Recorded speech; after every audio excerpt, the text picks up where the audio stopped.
And as I have looked at this more and more deeply, I think all of those are symptomatic of a larger mattering gap because I think in one way or another, billions of people around the world feel unseen. And I think they feel unseen because they are having to prove themselves to a system that from almost the day they enter school starts to rewire them to see themselves in the form of what they have to do to prove themselves in order to feel significant. And so it causes so many of us to wear masks, hiding our true superpowers and our true identity. And the more you keep living like that, the more you start feeling invisible in your own life. And it leads to those things that I mentioned. Welcome to another episode of the What If You Could podcast. And today, my guest is John Miles. Hello, John Miles. Hi, Gary. How are you doing today? So nice to have you. Live, So living the nice to be dream, here on your brother. show. Yeah. I So have you, you, you have me, we have each other. It's a beautiful thing. John, you've got so much great stuff. I love your Passion Struck book behind you. You've got the children's book. You've got Mattering Revolution. So much to jump into, but we are the What If You Could podcast. So, like I mentioned, I always ask my guests out the gate, Mr. John R. Miles, what is your What If You Could? if I could change the world by helping all children in the world realize their inherent worth by helping them be seen, valued, and understood, I think it would make a profound impact on the world we live in. Wow. Yeah, that's a far cry from children should be seen and not heard and stop asking questions and don't bother your grandfather. That's powerful. We're losing our children, it seems to me, on a bunch of different levels. Is that why you started the children's book? You're like, I'm done with adults. Now let's work on the kids. I started to look a lot more deeply into what is happening and why is civilization, regardless of where you live, coming unhinged. And we hear throughout the world that people are experiencing epidemics of hopelessness, of loneliness, which we've heard a lot lately, of people feeling burned out, of just feeling something is wrong with the system. And as I have looked at this more and more deeply, I think all of those are symptomatic of a larger mattering gap because I think in one way or another, billions of people around the world feel unseen. And I think they feel unseen because they are having to prove themselves to a system that from almost the day they enter school starts to rewire them to see themselves in the form of what they have to do to prove themselves in order to feel significant. And so it causes so many of us to wear masks, hiding our true superpowers and our true identity. And the more you keep living like that, the more you start feeling invisible in your own life. And it leads to those things that I mentioned. And so as I have looked at this over generation from generation, what is happening is it's as if we are losing our immune response to this, our immunity. And it is just being passed down from one generation to another generation. And as each cascade happens, it's getting worse. So there is a definite intervention point with adults that needs to happen.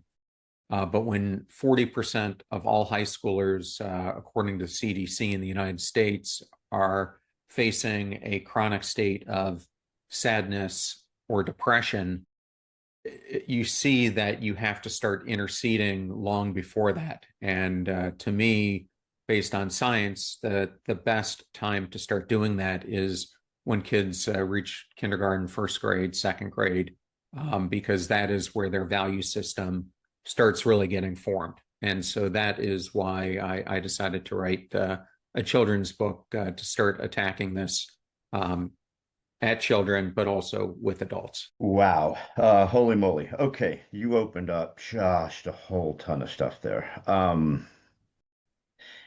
It's bizarre that we're the most connected we've ever been in the history of the world, yet we're the loneliest we've ever been in the history of the world. And this fake connection, like you said, the mask and the lack of authenticity behind it, this pretending to be stuff. I mean, almost to the point where you radically change who you are, um, is really bizarre, isn't it? I mean, we're so connected, yet it seems to have had the opposite effect on people. Yeah, I recently did a solo episode myself on this whole concept, and I was really intrigued by looking at the Dunbar number. And if people aren't familiar, the Dunbar number of 150 came from British anthropologist Robin Dunbar, who was really studying how many connections can you possibly have before you start losing your ability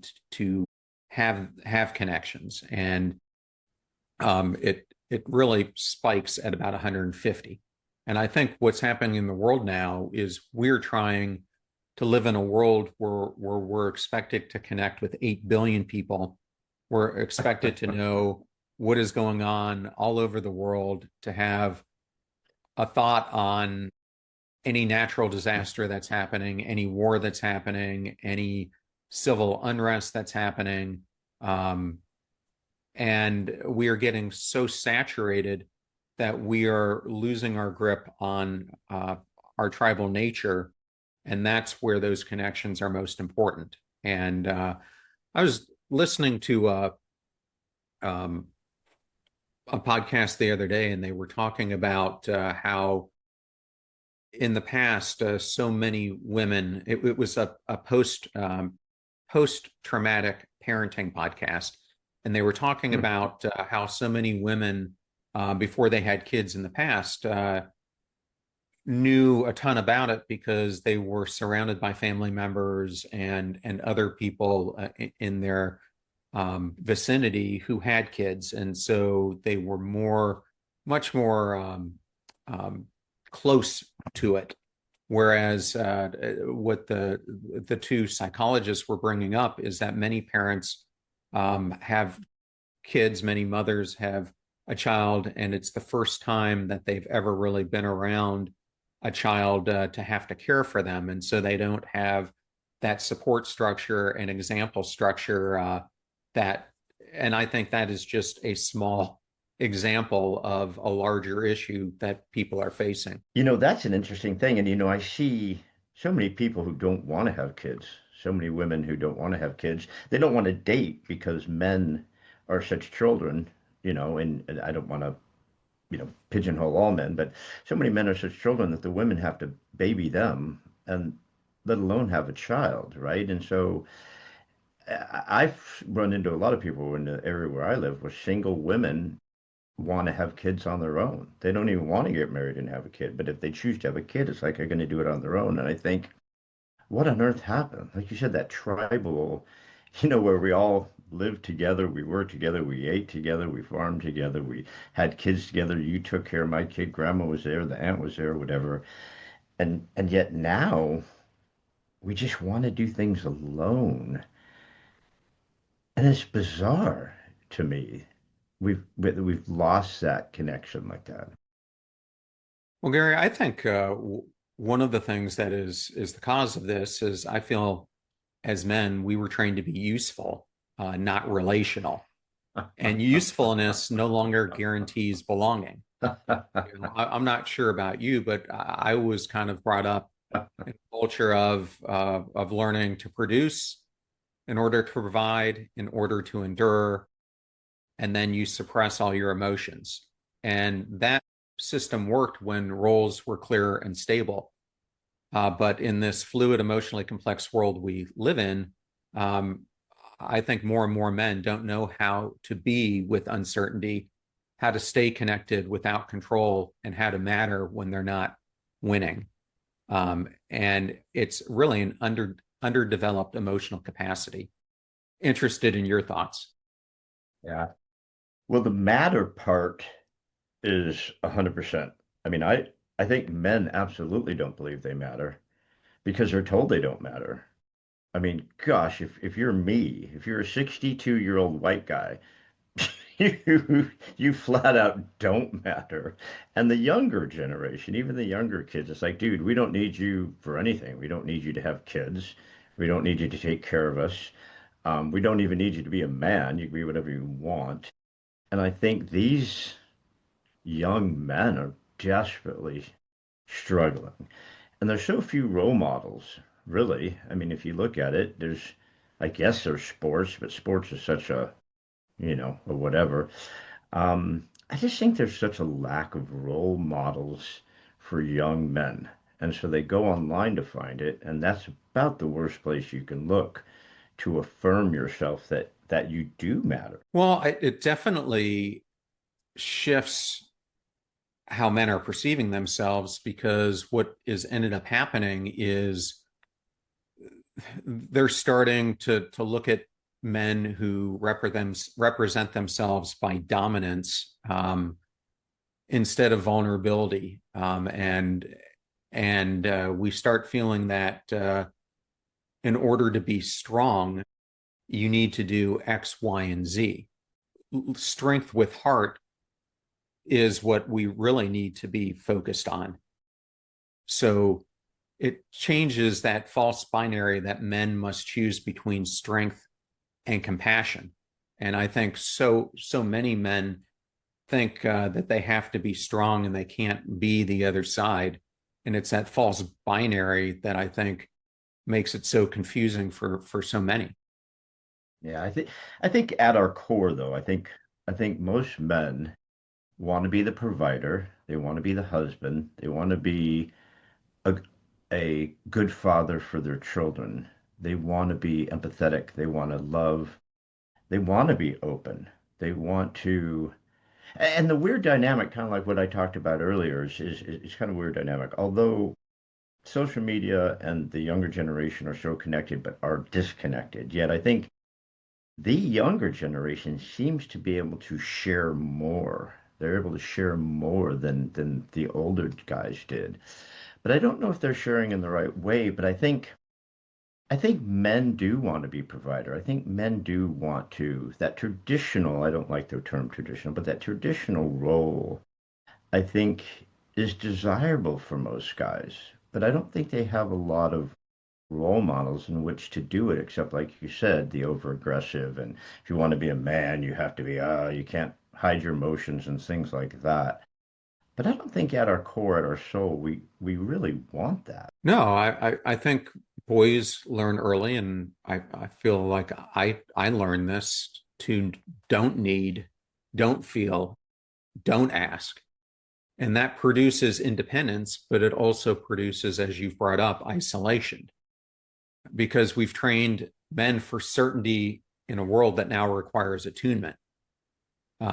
And I think that's one of the biggest gaps that's happening to men now. You talk about with your mattering revolution and the things that you're working on. I love the Matterverse.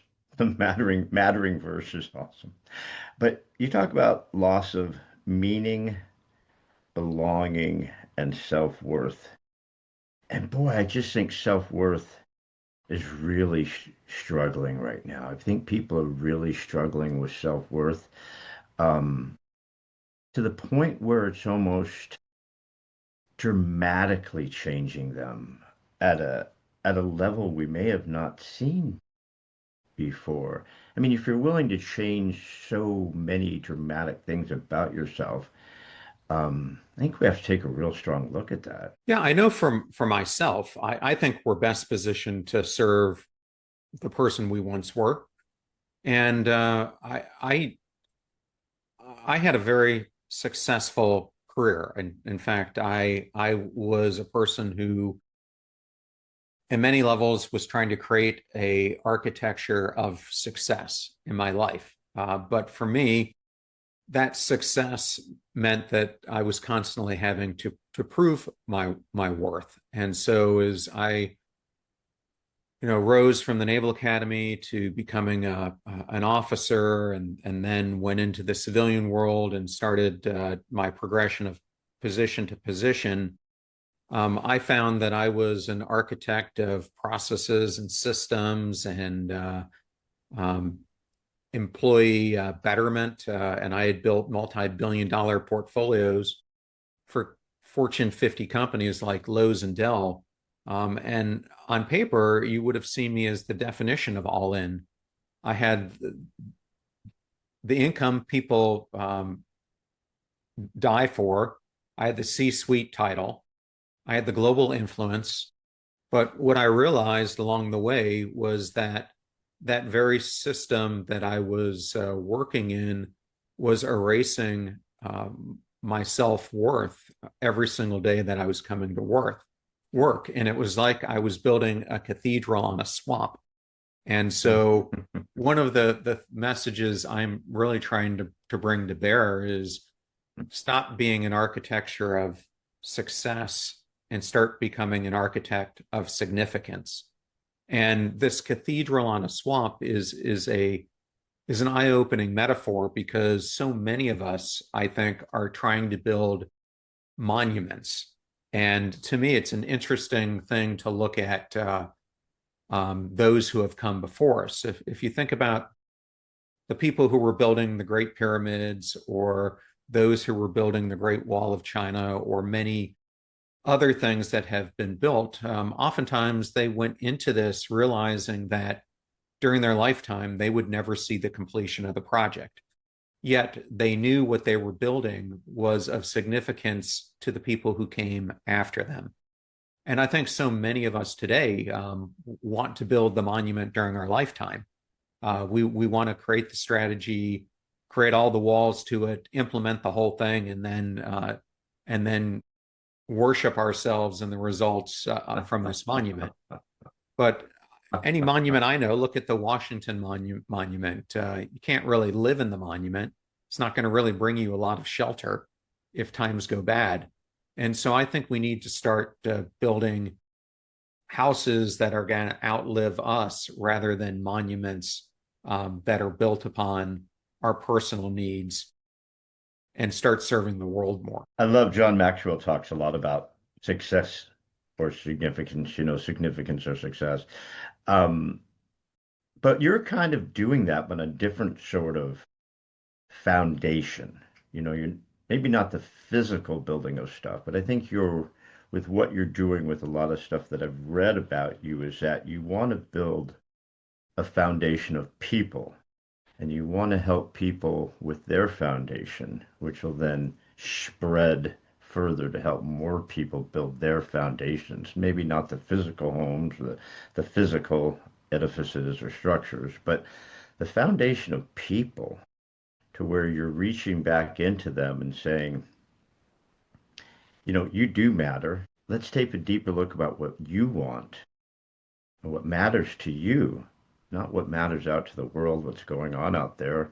That mask, I love that about the mask, but really what matters to you. And then let's start there. Let's make that the foundation. Yeah, I was doing this interesting interview a few years ago, and I was interviewing this gentleman who leads a major business school named Andreas. And he was born in Switzerland, and when he was in his late teens, he was really searching, as a lot of us are, for meaning in our lives. And he was fortunate enough that he got accepted into the Swiss Guard. And before he knew it, he was one of the primary guards of Pope John Paul II, who became a personal mentor to him. And he recants that when he was in the Pope's presence, it was as if the whole world stopped, except for the two people who were in the room. And the Pope could sense in him how unhinged he was. And he really tried to tell him that that your mission in life is to discover why the person looking at you in the mirror every single morning is the most incredible person you will ever meet. And it's up to you to unearth your superpowers to bring them to bear to make the world a better place by solving a problem for others that only you can solve. And I think that's where true happiness, true fulfillment, our true sense of flourishing comes from. And you only have to look at science to see that a lot of this is true. I spoke to Dacher Keltner, who's a professor at the University of California, Berkeley, who studies awe. And I think most of us think we experience awe in our peak moments. But what he found is that we experience our peak moments most commonly by either performing acts of service or witnessing someone else perform an act of service to another human being, what he calls moral beauty. So you're right. I'm trying to see to help people see their lives completely differently, because I think many of the foundations, the value systems that we've built our lives upon, need course correcting. Because what I have found, and it's backed up by behavior science, positive psychology, etc., is that it is the micro choices that we make that determine the life that we can achieve. That is the basis of the future self we become. And those micro choices are based on your value system, your foundation. So if you've got a cracked foundation, those choices that you're making are never going to end up leading you to where you could be in life. You're going to end up living where you think you should be, and that difference between should and could is what I call the mattering gap. Oh, you opened up some great stuff there. You opened up some great, it's just like I used to tell my kids, and everyone said it forever. No, there's no new stuff really, but if you feel really poopy, go help somebody. I mean, you'll feel better, they'll feel better, and you'll forget what the heck you were whining about. Since you touched on the psychology, you talk about the psychology and spirituality. Touch on that for me because a lot of people don't put those together. How do you work the psychology and spirituality in your mattering revolution? Well, they actually come together quite nicely. I so I started to try to figure this out at first through science, and I originally went down the path of studying self-determination theory, which consists of three major components that influence kind of our internal motivation. And that is you have to have competence, you have to have mastery, and you have to have relatedness. And relatedness is an extremely important one, which gets into the whole Harvard study of adult development, which has been going on now for 85 years. And I on the relatedness front, they found that what differentiated one person in that study from another, like who achieved fulfillment in their life, was the relationship factor more than anything else, much more than achieving mastery in one's pursuit. But the three kind of hinge on each other. But if you think about this from a religious standpoint, all you have to do is look at the story of Jesus wiping the feet of his disciples, which is an act of him showing the ultimate example of showing another person that they matter to you in that day. But as you look at major religions, mattering is covered in Buddhism. It's covered in Islam. It's covered in Hinduism. So it's touched upon as one of the most important elements across all religions. So it's not just a scientific element, it is a spiritual element. And when it is missing, I think that is why, from both standpoints, we have this innate sense of feeling amiss in our life. Go take me a little bit deeper into the relatedness. I get the other two, the connectedness and mastery. I'm interested why that seems to be. I think mastery would be, the mastery of your beliefs, your soul, your who you are, what matters, anything like that. But relatedness, is that to other people? Is that to spirituality? No, relatedness is What's to other relatedness people. of? It's really the connections that we have to one another. And Malcolm Gladwell in The Tipping Point did a case study on a city in Pennsylvania called Roseto, which is a great example of this. So, if you're not familiar with it, this city, this small city, which was a bunch of immigrants from Italy, defied all logic. The people in this town were living longer than anyone else. They Their health was better than anyone else. Um, their happiness was better than anyone else, and psychologists went into the city to kind of understand what was going on. And what they found was they didn't eat better than anyone else. In fact, their diet was a terrible diet when you would look at it.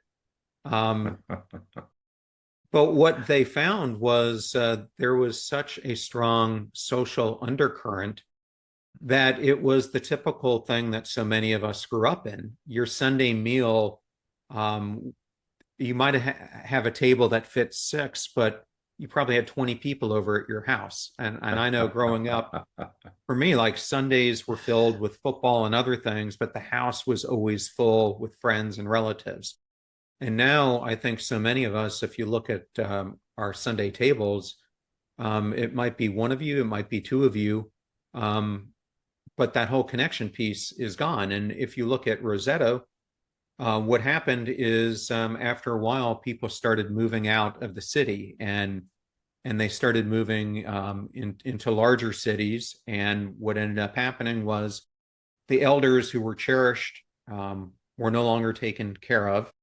Um, the family dinner table became a couple people instead of enormity. People stopped seeing their families as much, and the whole city unraveled. And then at that point, the health consequences and everything else started to mirror the rest of society. And I think it's a great micro example of why the relational piece is so important. That makes me think of presence. You could have six people at a table. You could have mom, dad, and their four kids sitting in a restaurant having dinner, and all six of them are on their phones like this.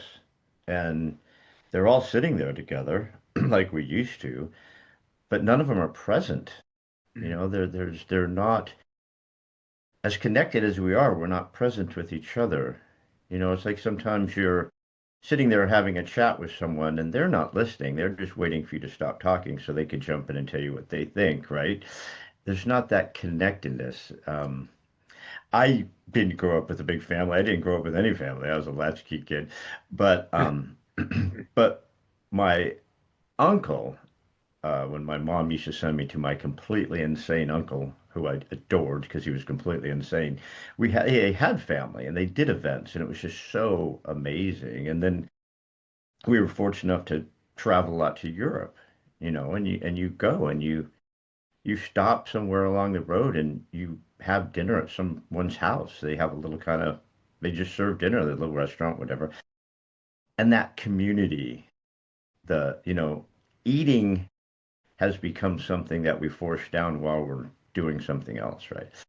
But there, eating is an event, even if it's the same Yep. every night, right? You're laughing, you're talking, you're having multiple courses, everyone's engaged. And that alone can affect your health. That alone could show that you do matter. You've got people care what you're thinking, what you're saying, what you're doing. Yes. No, I mean it's a I mean what you're saying is exactly correct. I don't know how often I too go out and you look at people who are sitting sometimes one on one. We were at a Longhorn steakhouse the other day, and my wife, myself, and my mother-in-law, and we're having a conversation. And there's a couple at the booth across from us, and we're sitting there watching them have dinner.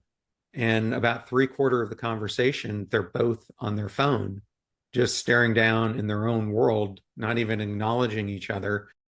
Then dinner comes and they take a couple bites, say a couple words, and then they're back on their phones. And as I looked around the restaurant, I would say half of the room was exactly what you're saying. But this is where, tying it back to children, this is where the whole sense of mattering starts breaking down.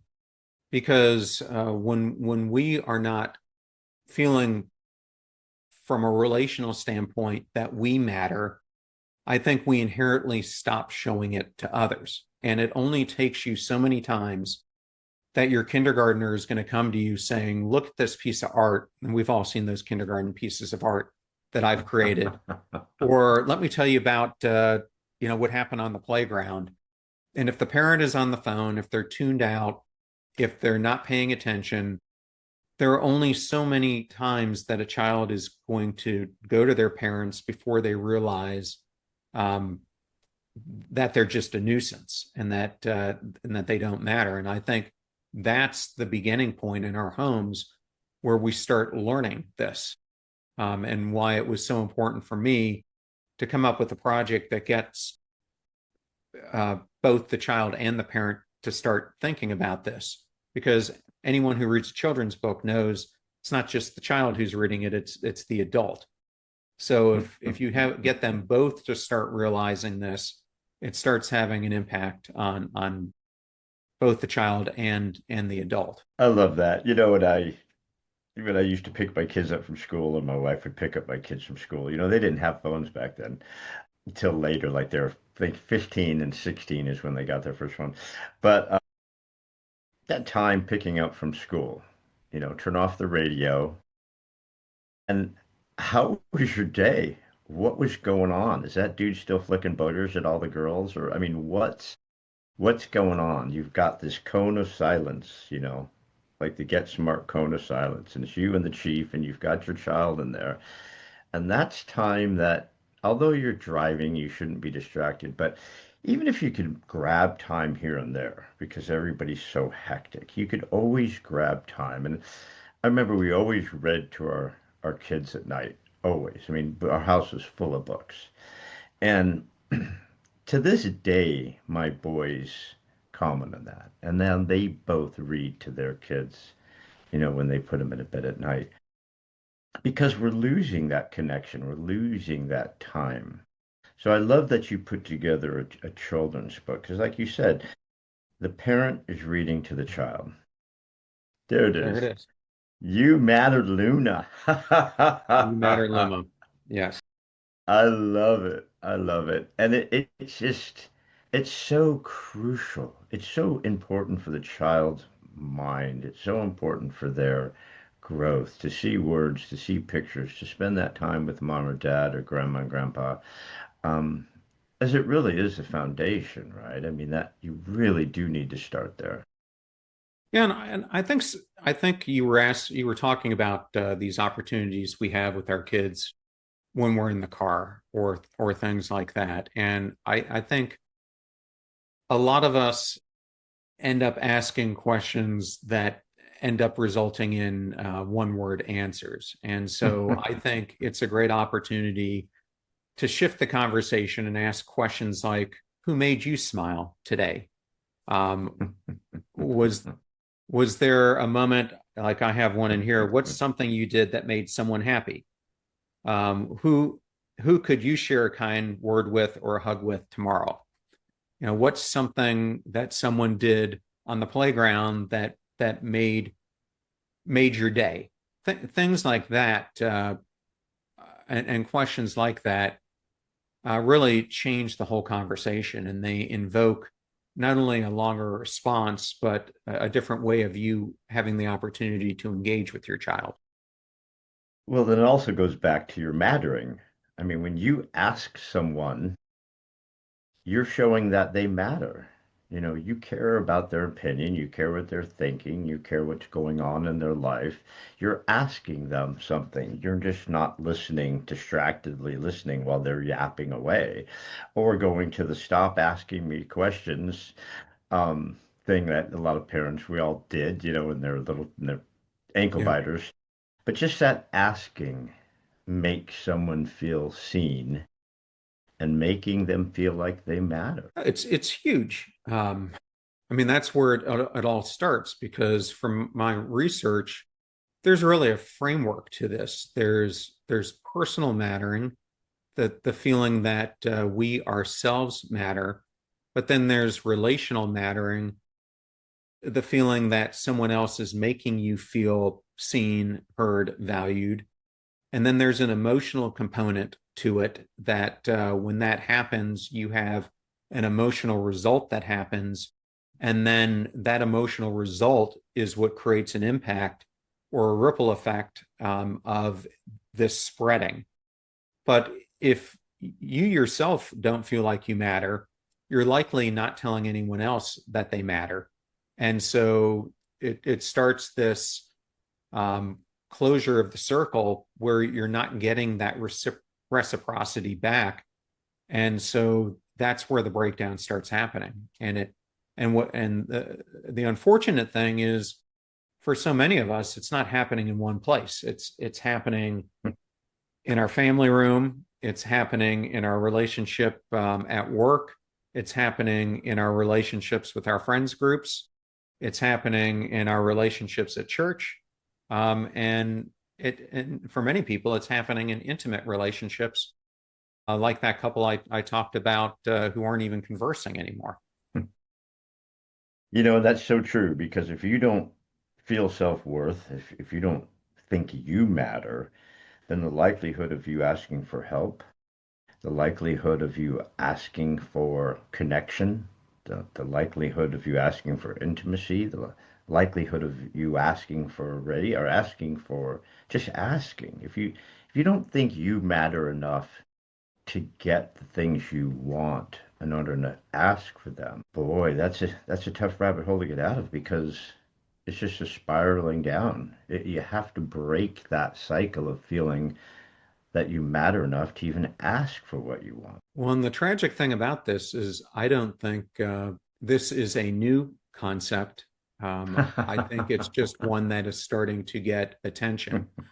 But if I go all the way back to Henry David Thoreau, what he wrote about on Walden, where the mass of men live lives of quiet desperation, I think this is exactly what he was talking about all the way back then. And if you look at it even further back and you study Joseph Campbell and the myths that we have built so much of our religions and other things around, so many of them go back to this same structure, this quiet despair. Tell me about the book, The Passion Struck. At what point when you realized that all the great things that you had going weren't enough? Is that where the basis of the book came from, where you're like, well, I wonder how many people are feeling the same way I do, as much Well, success as I've had, that it's not really all it's cut out to be. well, for me, it kind of started a little bit differently. I grew up Catholic and went to parochial school my entire upbringing.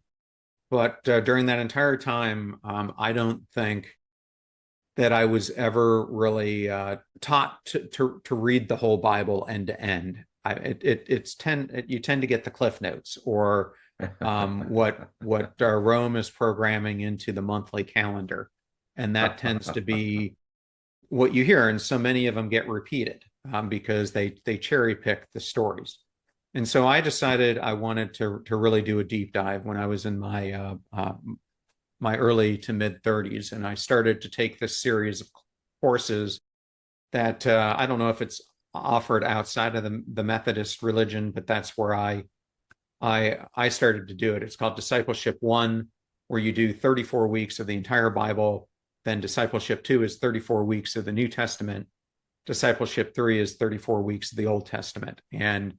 Um, and it is a Oh, major time commitment because we were meeting twice a week with our pastor. And it was a great small group because we would all bring potluck in every time we met, and it was about a 2 hour session. And I felt very fortunate because our pastor wasn't just a PhD in theology; he had a PhD in world history. And so, what was wow. really awesome was he was able to take scripture, and and he didn't just cover Christianity; he covered the other major religions too, Mm. to show how they were all teaching kind of the same thing. But then he related it to modern life. But it was during this season that I got this calling, that I was supposed to help the beaten, the broken, the lonely, the battered, the hopeless of the world. And Gary, I have to tell you, at the time I was a senior executive at Lowe's. I had no idea who those people were. My immediate mind was like they're the homeless that we see on the street. And I guess it was through my own me search that I came to the conclusion that I was one of the very people I was asked to help. And it Mm. was very painful when I started to relook at my identity that it fit in one of those buckets, because I reached a point along the way, not too many years after this, where I was emotionally numb, and I felt completely unseen, and had experienced severe depression and loneliness and everything else, and burnout, and so Passion Struck is really my me search of rebuilding my life, and the steps that I went through, which were based on me studying about 700 other exemplars, everything from high performing executives to people you'd never heard of, to astronauts, to professional athletes, and like, what do all these people have in common? And so what I found was that there were 12 different shifts that people made, and I grouped them into 6 mindset shifts and 6 follow-on behavior shifts that restore a life of significance or help you build a life of significance. So when I was actually writing the book, I really wrote it at the time for my 2 kids, who one was about 14 at the time, and the other one was 20, to kind of give them my hard learned lessons in life, in the hope that they wouldn't ever end up where I was, and in the hope that this would help people either at the beginning of their life, as they are entering the professional world, or people who are in midlife, or people who are in their third trimester of life. Try to see that there is always a path to significance, regardless of how old you are. So that's how the book came about, and it was a 2 year. Um, it was 2 years of me taking these concepts and applying them in my own life to see if they worked, and then writing about my story, and then giving examples for each one of how it's each of these principles has helped someone else, whether it be Oprah or Gary Vaynerchuk or Derek Jeter, or less known people who I cover in the book. Yeah. Oh man, I wish I would have asked that question earlier. Um, wow, there's so much there. Um, so people are going to have to get the book to get into it because we don't have time to get into the. But it's so fascinating. You mentioned astronauts and professional athletes, and like they always say, well, when you come back from space, when you come back from walking the moon, how are you going to top that? I mean, where do you go? And the downfall from a lot of those guys was pretty harsh because, professional athletes, you're on top of the world, you got tons of money, the next thing you know, you're broke, and all the fans are gone. These are really hard things for a lot of people to overcome. So I love that topic, and I could see how putting yourself through it, to be sure, was probably a Well, good idea too. I think I think each one of them takes a different path, and some of them probably become completely unfulfilled, and others find fulfillment. And maybe I'll just take a couple astronaut stories. So Susan Kilrain is a good example. People aren't familiar with her. She was the second female shuttle pilot, but she was also the first female F-14 pilot before she became an astronaut. And after her mission, and she had the unique situation that they went up in space on the first shuttle flight, and they had issues, and so they had to return early, and so they retrofitted the shuttle, and she got to go up again a few months later. But after that, she and her husband decided that they wanted kids. So you could think at the pinnacle, she left the astronaut program to start a family. And now she's a children's author, and she's a venture capitalist. So that's one example. I have another Naval Academy classmate of mine, Chris Cassidy, who was the chief astronaut of NASA, and he left and had all these opportunities to go to SpaceX and do a lot of the things that astronauts can do to make money, and he chose something closer to his heart. He chose to become the CEO of the Medal of Honor Museum because he wanted to create a living Um, legacy to his time as a Navy SEAL, and to pay homage to so many great Americans who went before us. And so to me, I almost think what he's done in establishing the Medal of Honor Museum is probably a bigger triumph than what he has done in space. And I'm interested to know, now that he's leaving that, what is the next chapter for him? But then you probably have astronauts on the other side of the spectrum who that was their moment, and they're kind of living. And we all know people like this. They live in the past. that's what they have to hold on to. I love Harvey Mackay. He's written so many books, Harvey Mackay. But one of his books he written is We Got Fired, and he took a lot of people that are now famous that would have never been famous had they not been fired. They had a janitorial job and they got fired, and the next thing you know, they're the manager of the New York Yankees, and it's like you never know what's going to lead you to find your path. So the people who did move on, like the people you talked about, is I love that. I love those types of stories. But I'm going to get you out of here. I promise. I promised that I would. So, John, I lied earlier. I said I just had one question, but I actually have two questions.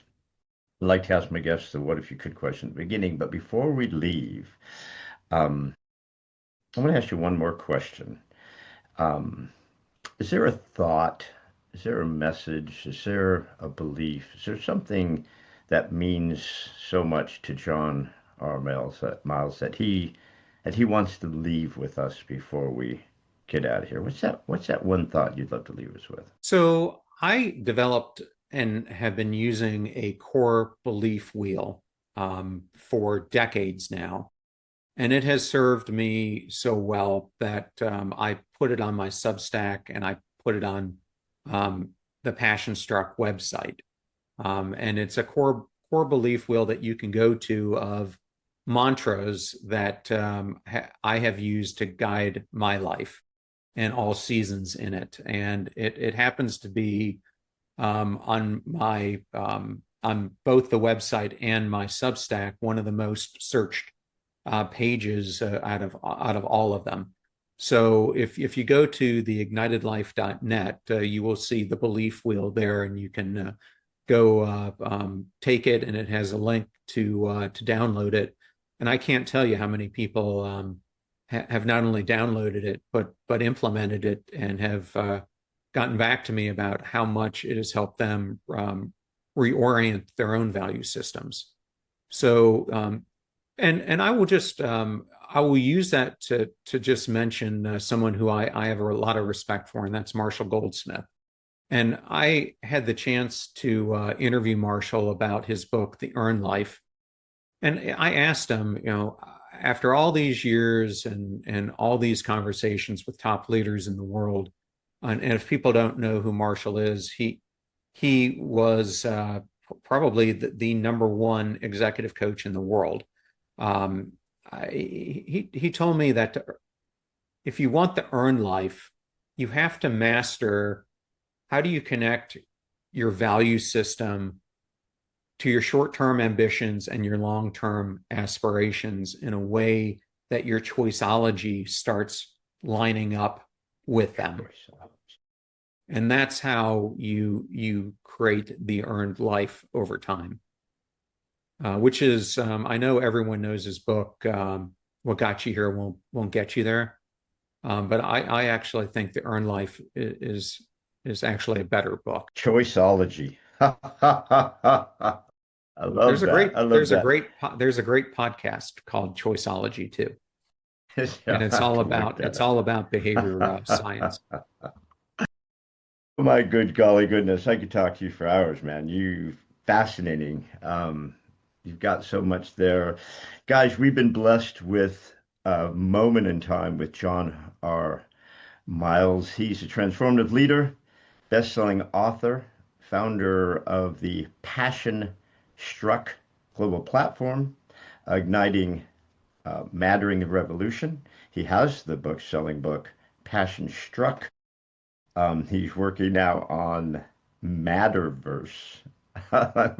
Mattering verse. I'm sorry we didn't get to that, but John, I know you got to go. But real quick, where can we find you? Where can we get more amazing John R. Miles? The children's book comes out on February 24th, and there are two great places you can go for that. If you want to learn more about the book, you can go to Luma.com, or buy it on Barnes and Noble. But attached to it, I think a book does one thing, but if you don't get people to apply what they learn in a book, I think you're falling short. So we're creating a global kindness initiative we're calling Pass the Ripple. Hmm. We're inviting children all across the world to start their own ripples of kindness. So passtheripple.com. And if you want to learn more about me, then either John R. Miles or passionstruck.com. I love it. So much good stuff. I love what you're doing for the children. Like Whitney said, I believe the children of the future. Teach them well, let them lead the way, and so powerful to take care of the kids. I love that. I love what you're doing. John, I'm really grateful for your time. Thank you so much, my friend. This has been a special hour. Really grateful. Gary, thank you so much for having me. It was such an honor to be able to serve your community. Thank you, buddy. All right, everybody. Take care. See you soon.